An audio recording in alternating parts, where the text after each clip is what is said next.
आज का जो मैटर है आप लोग का यूपी ट्रिपल एससी स्टेनो में 2016 में बोला गया था। ठीक है, तो मैटर स्टार्ट करते हैं। 1 2 3 स्टार्ट। हाल ही में 18 नवंबर को माइक्रोसॉफ्ट के सह संस्थापक और दुनिया के सबसे अमीर उद्यमी बिल गेट्स ने कहा कि भारत के पास अगले एक दशक में काफी तेजी से आर्थिक विकास हासिल करने की क्षमता है। ऐसी क्षमताओं को मुट्ठियों में लेकर भारत निवेश और कारोबार के क्षेत्र में ऊंची सफलताएं प्राप्त कर सकता है। बिल गेट्स ने यह भी कहा है कि वैश्विक मंदी के दौर में भारत की 5% की विकास दर चिंताजनक नहीं है और आर्थिक सुस्ती के दूर होने के बाद विकास दर तेजी से बढ़ेगी।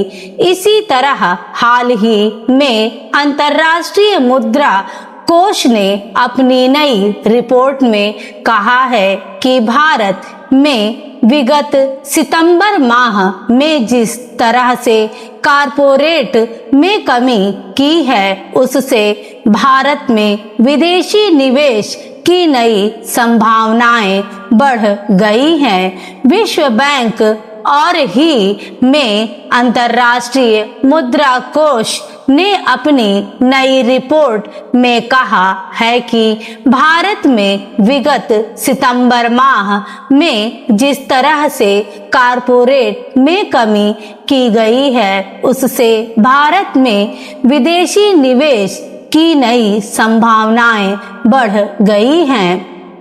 विश्व बैंक और ऊनिया के कई निजीम संघ ने वर्ष 2020 तक भारत के चमकीली विकास की संभावनाएं प्रस्तुत की हैं। अमेरिका के विख्यात संगठन एडवोकेसी ग्रुप के द्वारा प्रकाशित रिपोर्ट के अनुसार करीब 200 अमेरिकी कंपनियां चीन से अपना निवेश समेट कर और उत्पादन बंद कर भारत की ओर कदम बढ़ा सकती हैं। सचमुच इन दिनों पूरी दुनिया के अर्थ विशेषज्ञ यह टिप्पणी करते हुए दिखाई दे रहे हैं कि चीन से बड़े पैमाने पर जो कारोबार दूसरे देशों में हस्तांतरित हो रहा है, उसका बड़ा हिस्सा भारत अपनी मुट्ठियों में ले सकता है।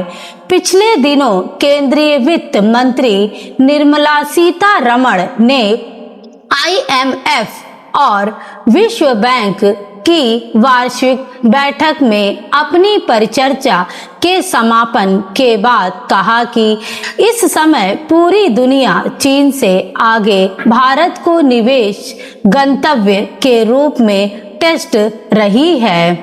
ऐसे में जो कंपनियां चीन से अपने निवेश निकालकर अन्य देशों में जाना चाहती हैं, उनको भारत में निवेश के लिए आमंत्रित करने के लिए भारत सरकार विशेष रूप से संपर्क करेगी।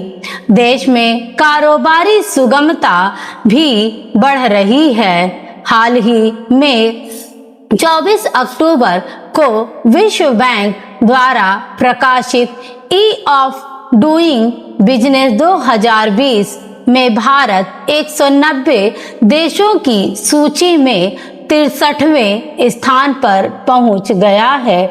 यह भी उल्लेखनीय है कि कारोबार में बढ़ती अनुकूलताओं के कारण भारत में ख्याति प्राप्त वैश्विक फाइनेंस ऑफ कॉमर्स कंपनियां अपने कदम तेजी से बढ़ा रही हैं। इतना ही नहीं, भारत से कई विकसित और विकासशील देशों के लिए कई काम बड़े पैमाने पर आउटसोर्सिंग पर हो रहे हैं। भारत में स्थित वैश्विक फाइनेंशियल फर्मों के दफ्तर ग्लोबल सुविधाओं से सुसज्जित हैं। इन वैश्विक फार्मों में बड़े पैमाने पर प्रतिभाशाली भारतीय युवाओं की नियुक्तियां हो रही हैं। नियुक्तियां क्या होता है?